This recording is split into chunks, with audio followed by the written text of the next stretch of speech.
Well, I think they do a good job getting open out there on the field. A lot of the plays are tailored towards us going through our progressions in the quarterback room, and whoever's open, really, that's who we're trying to get the ball to.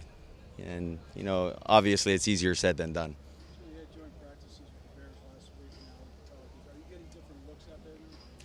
Yeah, I think their DC does a great job. And their defense overall, they do a great job disguising looks. They have a lot of good players on their team. They do a great job communicating what they want to do and what they want to accomplish. I think today, for us offensively, we got to be a lot better operationally. Getting on the ball quicker, seeing what the defense is giving us and playing. And if you look at their 2-minute drive, I think that they did a really good job from an operational standpoint. So that's something that we can also look at and continue to learn and grow, not just on our side of the ball, but both sides of the ball. If I could follow up, regardless of how many series you play Saturday, what do you want to see from yourself and from your offense in the second preseason game? Yeah, I think what we all expect to see is a cleaner operation, just everyone knowing what to do. Kind of minimizing the mental errors going out there, but really just going out there and executing at the highest level that we possibly can. Tua, how would you compare how much you get out of joint practices as opposed to how much you get in the preseason? Well, I think joint practices are really good because you get to see, a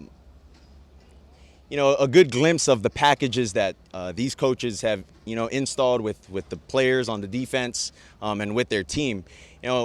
I would say when it comes more time to the preseason games, they obviously don't want to show everything. So us too. It's the same, and I think it's like that around the league too. You mentioned that 2-minute drill. Yours, you got pressured a couple of times. And after on the sideline, what was the nature of the conversation? It's just communicating. Just, hey, how are you feeling in the back there? And then for me, just kind of talking to those guys about what I'm feeling and what I'm seeing as far as pressure and just communicating that to them. So they don't see everything. All they see is the guy that they're blocking. So you're getting a chance out here to work with a lot of different receivers, which I'm sure you would think is a good thing to develop chemistry with them. But at what point is it a concern that some of your top receivers who may be starting in a lot of these games, you're not getting work with them because of injuries? At what point is that a concern? Yeah, I don't think it is a concern. For me, I think the most important thing for them is their health. Making sure that they're right, because if they're not healthy, then that's going to be a concern. We won't have any of those guys to come out and play with. But it gives a lot of opportunity to the other guys for me to get work with them, and then for them to also experience a lot of the different looks, the coverages. Whereas a lot of the veterans, that are injured, they've seen a lot of that. We're all still in the same room. We're all still in the same meetings, communicating and talking through that. So, I don't think it's a concern at all. Tua, I know there's been a lot of questions about kind of the hierarchy of offensive play call and who's really in your ear. In regards to this dynamic, I know that when you're at Alabama, you had Josh Gaddis and Mike Locksley kind of co-offense coordinators. Do you see any similarities to back then and now, and how are you making it? Yeah, really, when I was at Alabama, it was only Locksley that was talking to the quarterbacks and kind of giving us the play calls, and I think that's something that they would discuss, but it was always one person coming and talking to our group within the quarterback room. And I think it's very similar to here, with Charlie. Charlie is the one that gives us the plays. We're the last, he's the last person that we hear in our headset. And whatever discussion goes on between Charlie, Eric, and George,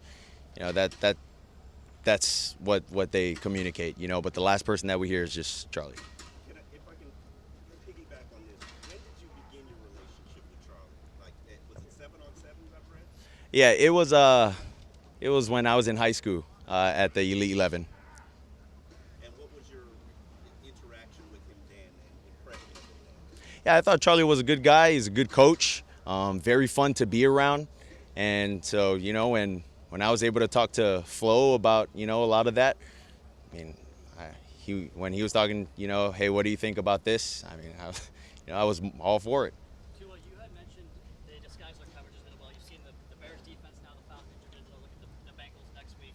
How do you think that's kind of helped your progress, having an offseason where you have different defenses and different schemes to look at compared to last year where it was just the Dolphins, the only team you were facing every day? Yeah, well, I think it's really good for, not just young quarterbacks, but young rookie players to also, get this opportunity to see, different looks, how guys can go from a 4 down to a 3 down dropping out and what to expect within the coverages.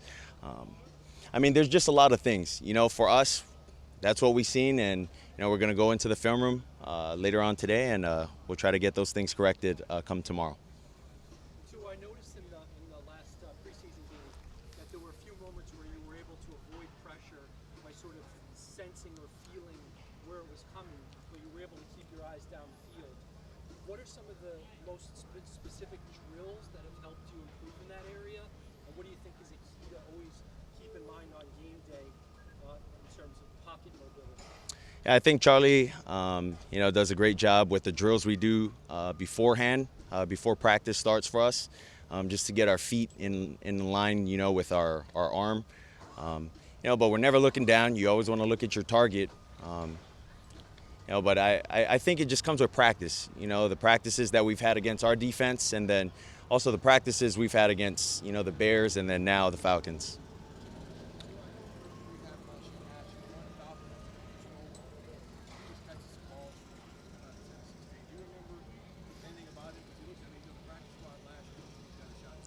I don't remember. But it's good to see you, Steve. No worries. Having the opportunity to kind of commingle with other veteran quarterbacks around the league, last week in Chicago, now with guys like Matt Ryan, what can you gain from just conversations here and there? Yeah, you can gain a lot. I mean, from a personality standpoint, I think Matt's a great guy. He came up first class, introduced himself to all of us in the quarterback room. But also just watching how he's played, how he's handled himself throughout the years, growing up when I was young. I mean, it's fascinating to see that, he's still in the league, and, I'm just starting my journey here. So it's awesome. Final question? I couldn't help but notice you've made a lot of connections with Waddle today. Where has that growth grown, I guess, over the last few weeks that you guys have been together? Yeah, well, I think it's tailored to what the defense is giving us, more importantly. With these guys, when they're bringing the pressure, what we're trying to do is we're trying to get the ball out quick. We're not trying to get hit. And we're trying to work on our operation of our feet and timing it up with our arm and, really what we're seeing out there. So, I never realized how much times he was targeted today, but that's kind of the mindset that we have, is just trying to get the ball out quick and let our guys and our playmakers make plays for us.